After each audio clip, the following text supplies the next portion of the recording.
¿Cómo están, seguidores? En esta oportunidad vamos a seguir con nuestro seriado Cocodrilos del Mundo y este episodio vamos a hablar sobre el caimán cocodrilos, conocido en Venezuela como baba o babo, en Colombia babilla.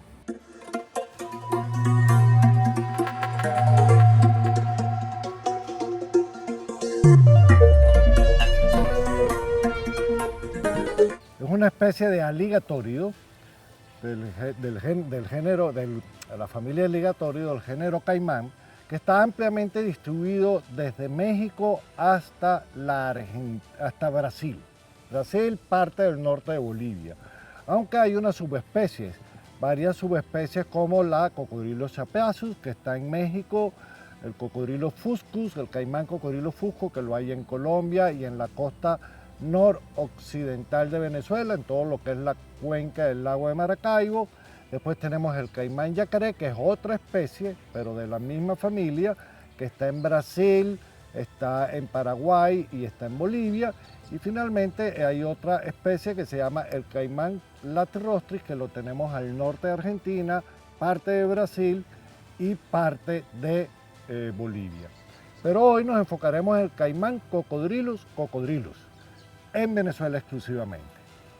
Esta es una especie que puede llegar a los 3 metros el macho, la hembra en muy buenos casos puede llegar a 2 metros.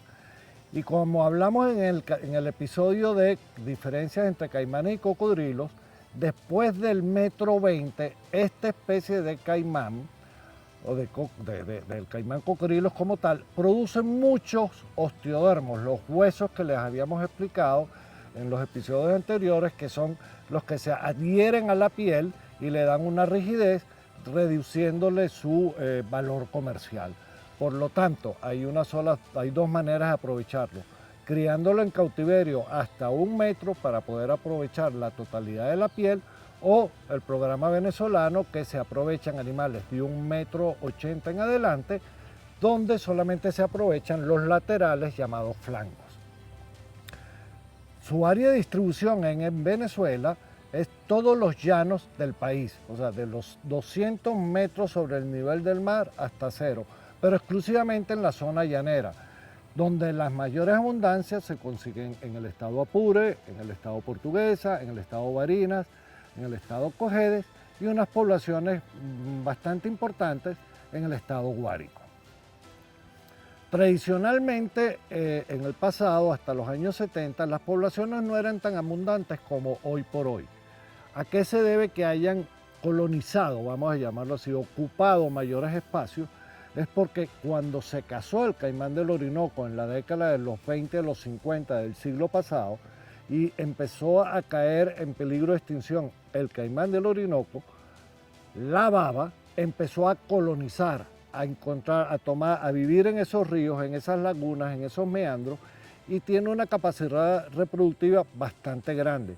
Ella puede colocar unos 35, 40 huevos en su nido, se reproducen una vez al año, en temporadas de lluvia, y hacen unos nidos que son acumulación de vegetación seca, y ahí adentro depositan los nidos. Entonces, al desaparecer su principal predador, que era el caimán del Orinoco, que era el que se comían los animales adultos o reproductores, empezaron a colonizar, como se dice, estos espacios.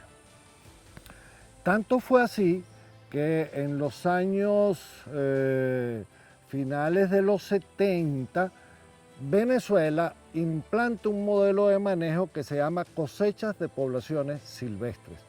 ¿En qué consiste? En realizar estudios en la población, saber cuántos individuos hay, categorizarlos en sus tamaños y permitir la cosecha de una fracción. En el caso venezolano fue animales de 1,80 m en adelante, que son individuos adultos exclusivamente machos. Lo que entonces permitió diseñar este modelo, que ha sido copiado en el mundo. Lo copió, por ejemplo, África, lo intentó copiar Australia y por razones particulares del país no funcionó. Lo copió Estados Unidos, lo copió Nicaragua, lo copió Guyana y lo copió Bolivia.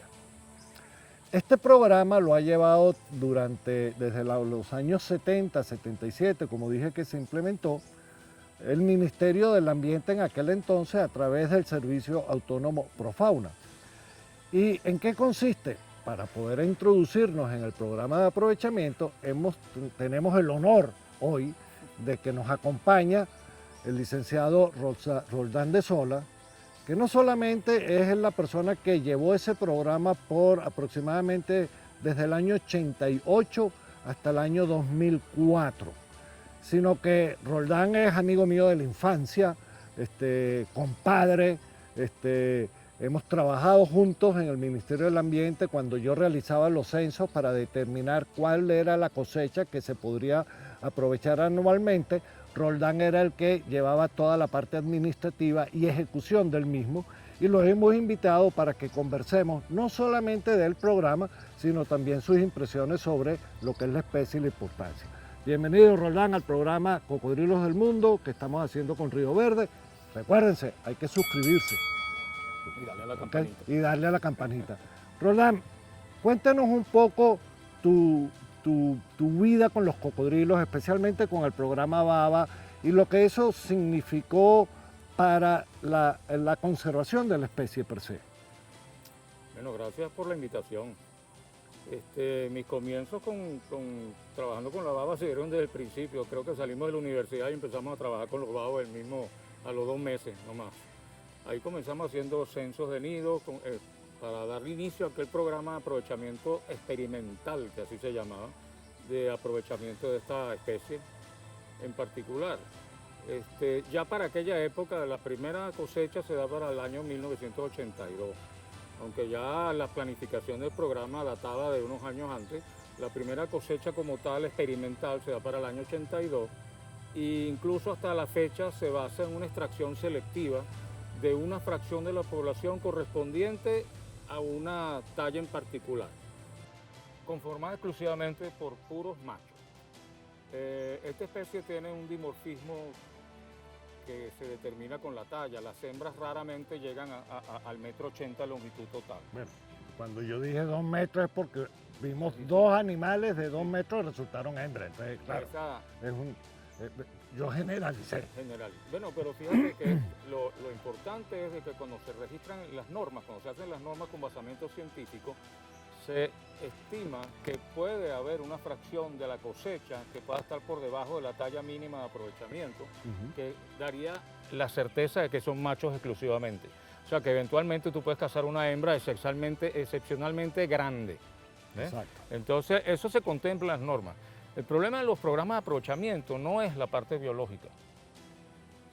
Pues la parte biológica está el estudio científico, todo el basamento teórico, cuánta es la población que tú puedes extraer, el intervalo de tiempo en que puedes extraer cada fracción de la población. Eso es fijo.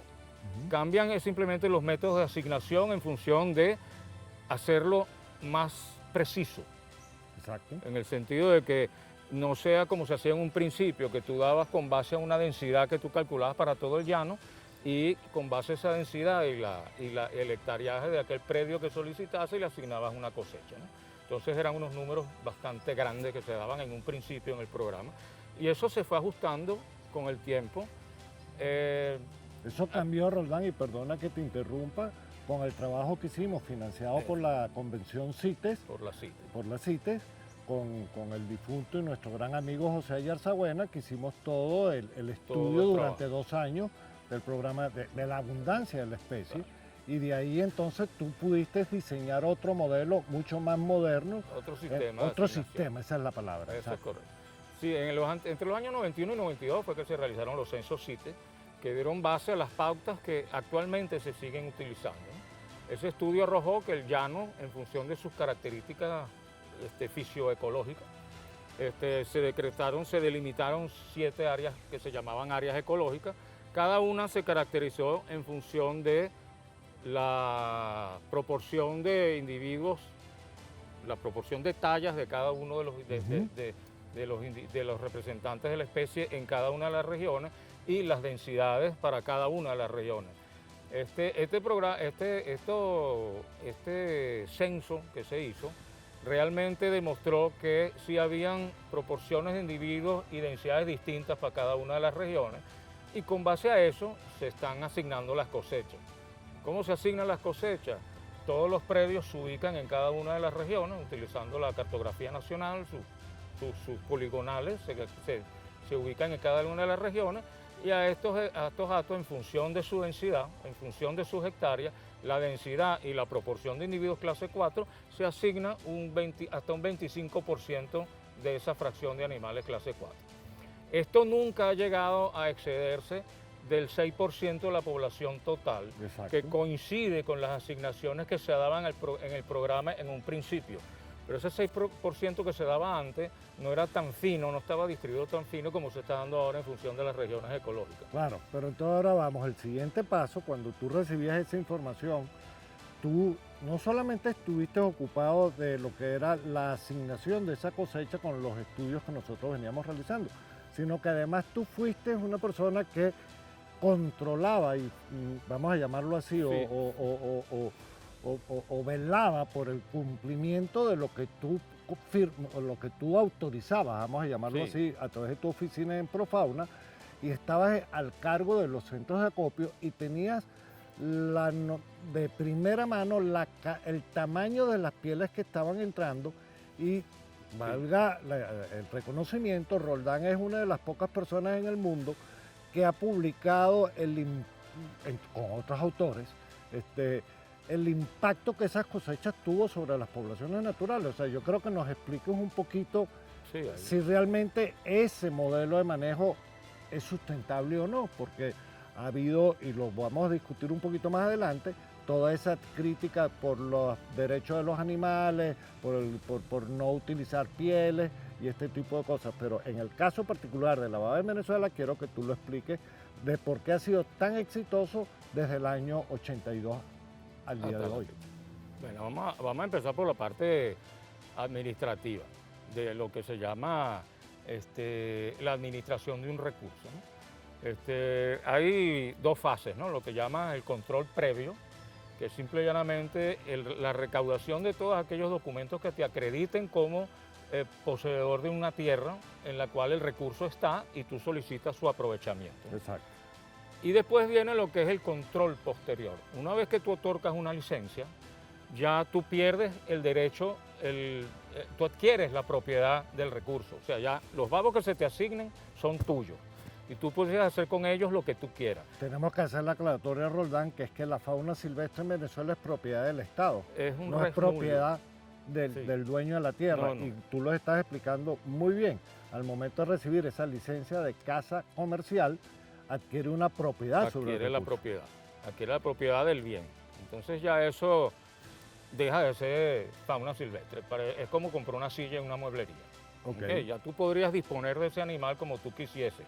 Si te lo quieres para las pieles, si lo quieres para la carne, o si simplemente no lo quieres aprovechar por pagarte el derecho, porque tú lo quieres tener en un encierro, lo que tú quieras. Ya ese animal es tuyo y tú pagaste por él. Claro. Pero ¿qué es lo que pasa? Después vienen lo que se llaman los controles a posterior, ¿no? Cuando tú, ¿qué haces con ese animal una vez que lo beneficias? Entonces hay toda una normativa que rige el comercio de las especies, hay toda una normativa que da, primero necesitas una licencia de comercio, tú tienes que estar registrado para poder comerciar con fauna silvestre, después tienes que tener los depósitos registrados, las tenerías tienen que estar registradas, había toda una red que tenía que ver con la línea de comercio del animal, desde que tú lo cazas hasta que tú simplemente tienes el cuero al final para ser procesado de otra manera, ¿no? Aquí llegamos a procesar hasta lo que llaman crosta, y en algunas oportunidades, algunas tenerías llegaron a dar acabado final, ¿no? Exacto. ¿Qué pasa? Tú cazas el animal en el predio, el procedimiento es el siguiente, te otorgan una licencia, tú cazas los animales en tu predio, ibas a un centro de acopio que era manejado por el mismo Ministerio del Ambiente y por los mismos funcionarios del Ministerio del Ambiente, en donde se te expedían las guías de movilización y se entregaban los precintos a los fines de movilizar los animales obligatoriamente desde el predio hasta el centro de acopio. ¿Por qué esto? Porque esto nos da garantía de primera mano que el animal que se está cazando corresponda a la talla que tú estás diciendo que se debe cazar. Ujú. Todos los animales que llegan al centro de acopio son medidos. Entonces, ya para cuando llega al centro de acopio no llega el animal entero, lo que llega es el flanco. El flanco es la piel que sale desde la garganta y los dos laterales, que son los que colocan lo que se llama como un chaleco. Y cada chaleco tiene dos flancos. Exacto. ¿Ok? Entonces, los flancos los miden con una vara que tiene 7 categorías. ¿Ok? Las Exacto. categorías van desde super hasta quinta, siendo la super la piel más grande, que supera animales que llegan más allá de los 2,40 metros. Exactamente. ¿Ok? O sea, un animal de 2,40 metros te da un chaleco que tiene más de 1 metro. ¿Ok? ¿Qué es lo que pasa? En el centro de acopio, además que estaba obligado la entrada de todas las pieles, allí en el centro de acopio se daba la compraventa Ujú. entre el productor y el que iba a comprar las pieles, que puede ser un comerciante o puede ser una tenería directamente. Claro. Entonces, ¿qué es lo que pasa? El comercio directo de la piel te da una certeza bastante grande de que el animal que te están midiendo cumple con los tamaños y los tamaños que están midiendo son los reales. Entonces, de ahí aprovechando eso, fuimos tomando la data de todos los animales que entraban al centro de acopio. Y gran sorpresa, 10 años de muestreo continuo dicen que no se está, o sea, la curva que da esa distribución de frecuencia de tamaños de pieles siempre está sesgada hacia la super primera y segunda. O sea, tú tienes 3 tallas por encima Pero super de la... primera y segunda, el segundo es un animal de 2,10 metros, 2,20 metros. Sí, sí, O sea, claro. estamos hablando de animales, la talla mínima de aprovechamiento es un animal que mide 1,80 metros desde la punta de la Claro. cola hasta la punta del hocico, que da en promedio un chaleco de 90 centímetros. Exacto. O sea, la talla mínima de aprovechamiento es un animal que tiene un chaleco como de este tamaño. Sí. Y tú estás viendo que a lo largo de 10 años de cosecha siguen predominando animales que tienen más de 1,20 metros de chaleco. O sea, que simplemente el recambio que se está dando en la población es lo suficiente para mantener los niveles de animales grandes cosechables. O sea que el programa sigue siendo exitoso en cuanto a que tú no estás si tú estuvieses sobreexplotando, tú verías que esa curva se corre hacia las tallas menores, porque Exactamente. ya los animales grandes no los estás dejando crecer. O sea, el animal no tiene el tiempo suficiente para llegar de una talla, aunque sea una talla de aprovechamiento, a una talla mayor, que es la que rinde en piel. Porque las licencias es por número de animales, no por metraje de Claro, piel, ¿no? claro. Entonces rinde más un animal más grande que un animal más pequeño, aunque esté dentro de las tallas aprovechables. Claro, ahora recuerdo, Roldán, que entre el año 94, 96, con los censos que hicimos, demostramos que en la región que se llama Guárico, como el estado, pero es de los 120 metros sobre Sí, el nivel claro. del mar hacia abajo, la fracción de individuos aprovechables, esos animales que tú llamas de 1,80 metros en adelante, exclusivamente machos, había caído. Sí. Y tú propusiste en aquel entonces vedar esa región ecológica y en 2 años se volvió a abrir. ¿Por qué? O sea, Sí. La normativa contempla que aquellas poblaciones tengan una proporción de individuos pertenecientes a la clase 4, esos son animales aprovechables, de más de 1,80 metros. Por debajo del 15% no se aprovechan. Ese fue el caso de Guárico. En Guárico los censos que se hicieron, a posteriori de haber hecho los primeros censos de los 90, 92, se determinó que la población aprovechable estaba por debajo del mínimo del 15%. Entonces sí se vedó la región ecológica de Guárico se vedó por 2 años. A los 2 años se volvió a realizar un censo y se determinó que sí, ya las poblaciones habían alcanzado un nivel que podían ser aprovechables nuevamente y se incorporaron de nuevo al programa de aprovechamiento. excelente. Es importante resaltar que Guárico es un estado muy particular porque aunque está contemplando lo que se llaman los llanos occidentales, no está muy cerca de lo que serían los llanos inundables. Exacto. Y entonces las características hidrológicas de Guárico es un estado de los primeros que se secan. Cuando empieza el verano el agua escurre directo hacia la Apure y hacia el Portuguesa. Entonces realmente la franja en donde se aprovecha es toda aquella que está en la zona de Camaguán. Esa es la zona de donde más que todo se está aprovechando el animal en Guárico. Más allá de eso también, Roldán, hubo algo muy interesante durante tu gestión como jefe del programa BABA. Cuando nosotros entramos al ministerio, el aprovechamiento de la carne era realmente Nulo. insignificante o nulo. O sea, le pagaban a los cazadores con la carne.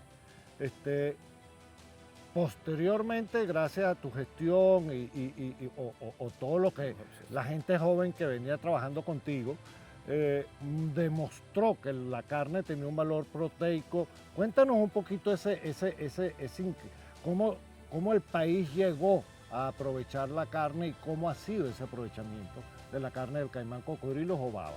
Sí, en un principio el programa estaba diseñado era para el comercio de pieles, pero de alguna u otra manera siempre se medio aprovechó la carne, pero tú la mayoría de las veces veías en los predios los animales enteros que le sacaban los chalecos y esa carne se perdía, era comida de samuro, ¿no? A raíz de esto empezamos a prácticamente obligar que la carne había que preservarla por algún medio. ¿Okay? Normalmente en el llano, a falta de luz y refrigeración, todo se conserva salado y seco, ¿no? Entonces empezamos a promover la salazón de la carne porque era un insumo que podía servir incluso para mantener al personal obrero en un hato y es una cantidad de carne responsable, ¿no? Llegó un momento en que se obligaba a preservar hasta el 90% de la carne de los animales beneficiados. ¿Qué se logró con esto? Que entonces empieza a abrirse un mercado que está relacionado con el consumo de la carne. La carne de bavo no era consumida en el llano con mucha frecuencia, más que todo eran los indios los que consumían la carne de bavo. Empezó a darse ese mercado que se vendía conjuntamente porque coincidían las cosechas con los chigüires. En Semana Santa empezó a darse el consumo de bavo como carne blanca, como comer pescado, igual que con cuchigüire, que tiene esa bula papal, que tú puedes comer chigüire en Semana Santa. Llegó un momento en que yo creo que en los actuales momentos pesa más la carne que la piel. Es mejor negocio. Es mejor negocio la carne que la piel, porque la carne siempre es un consumible que el pueblo lo tiene directo. En cambio, las pieles tienen una cadena de comercio que depende mucho del mercado internacional, que en estos momentos está un poco deprimido. Entonces no es tan llamativo. Si el producto que tú vas a vender no tiene demanda, no vale la pena hacer esa inversión. Pero la inversión se sigue haciendo porque aunque las cosechas que se están dando a la fecha no son aquellas cosechas que se daban en los años 90, que llegaban a 130.000 animales en una temporada. Ahorita no llegan a 20, 30.000 animales, está muy deprimido. Peor, Roland. El año pasado los datos oficiales fueron 2.500 animales. 2.500 animales. Sí, porque la situación, los impuestos, hay una cantidad de razones que no tienen nada que ver con que si hay o no hay animales. El llano está plagado de animales, las poblaciones están completamente sanas. Y entonces tú simplemente ves que el animal está ahí y no se está aprovechando. A los niveles en que se podría aprovechar. Este programa generaba un movimiento de mercado en estos 5 estados impresionante, porque no era solo el pagarle a los peones, a los que habían compañías que se dedicaban a ir a cazar y prepararle los animales a cualquier dueño de licencia, y ya eran expertos. O sea, ya sabían, esos iban caminando, iban poniendo el pie y este está grande y este está chiquito, y sabían qué animales. Las cosechas eran cada vez mejores. Los animales eran cada vez mejor escogidos. Esto generaba un empleo en épocas en que el llano prácticamente está parado porque es verano y en verano no se hace nada. Entonces, no era solo la oferta de trabajos laborales directos, era la cantidad de combustible, la cantidad de sal, la cantidad de hoteles, la cantidad de gente que iba para cada uno de esos estados a cazar, a ver, a comprar. O sea, eso movía un mercado bastante grande y significativo para cada uno de esos estados. ¿Cómo nosotros le dejamos a las nuevas generaciones de biólogos, manejadores de recursos, su interés para que aprovechen o continúen los estudios que hemos realizado o trabajos como el que tú realizaste en el ministerio? Pues tú hoy por hoy estás retirado, estás jubilado. Bueno, fíjate, recurso que no se usa deja de ser recurso, es mi opinión. Si tú tienes algo, pues la definición de recurso es completamente antropocéntrica. Tú defines un recurso cuando tú lo aprovechas y te genera un beneficio directo. Puede ser beneficio indirecto o cualquier otro tipo de beneficio. Hay una ecuación de este tamaño muy famosa que dice la valoración económica de recursos es esto más esto más esto más esto más esto, ¿no? Pero si tú no reconoces algo como un recurso que te genere un beneficio, tú no lo usas, tú lo ignoras y ni siquiera te preocupas en invertir algo por conservarlo. ¿Qué es lo que pasa con las especies en peligro? Que se les ha dado una valoración porque simplemente juegan un papel en el ecosistema y tú dependes del ecosistema. Entonces, la valoración es indirecta, no porque te produzca un beneficio el animal a ti directamente, sino a través de su papel en el sistema te produce un beneficio. ¿Eh? Hay una frase de nuestro gran amigo Graham Webb que dice que las especies, la sustentabilidad de las especies que sean aprovechables depende única y exclusivamente de su valor económico. Y eso es lo que ha ocurrido con la Y baba. eso es lo que ocurre. Yo quiero terminar esto agradeciéndole a Roldán su visita hoy aquí a este maravilloso lugar. Hoy nos encontramos en las instalaciones del zoológico Leslie Pantin en Turmero, el estado de Aragua, para poder hacer este episodio sobre el caimán cocodrilo. Lo que queríamos era mostrar cómo ha sido la historia de una especie que sigue siendo abundante y se ha estado aprovechando sustentablemente por más de 25 años, 30 años. Gracias a todos por observarnos en este seriado Cocodrilo del Mundo. No olviden darle like, suscribirse a nuestro canal de Río Verde y los esperamos en el próximo episodio que hablaremos de algunas otras especies.